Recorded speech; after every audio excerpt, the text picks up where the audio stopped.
আসসালামু আলাইকুম, আমি মোহাম্মদ লিমন।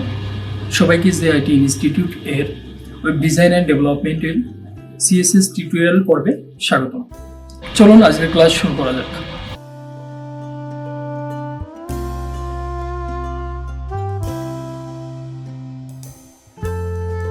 আচ্ছা, তো আমরা এখন কথা বলবো যে ব্যাকগ্রাউন্ড ইমেজ। ঠিক আছে, তো এর জন্য কি দিতে হবে? Only background.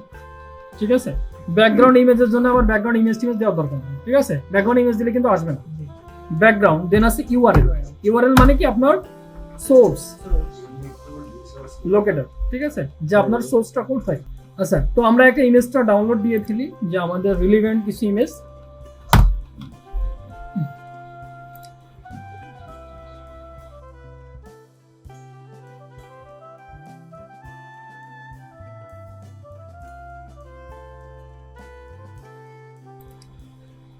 আচ্ছা, ইমেজের নাম কি ছিল?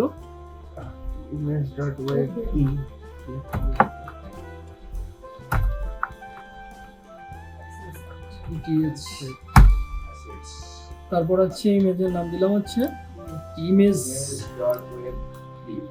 আচ্ছা, এটা ভালো হয় সবচেয়ে, এই যে এটা। হ্যাঁ, আমরা তো আর এক্সটেনশন নিই নাই। কোনটা? মানে এই ইমেজটা ক্লিক করলাম, দেন হচ্ছে হ্যাঁ রিনেম করে ওখানে পাঠিয়ে দিচ্ছি, এছাড়া কিছুই না। আচ্ছা, এখন আশা করা যায় ইমেজটা আসবে। হ্যাঁ, ঠিক আছে, পুরোটাই আসবে। হ্যাঁ, পুরোটাই আসবে। না না, পুরোটাই দিই নাই তো, এই জন্য তো।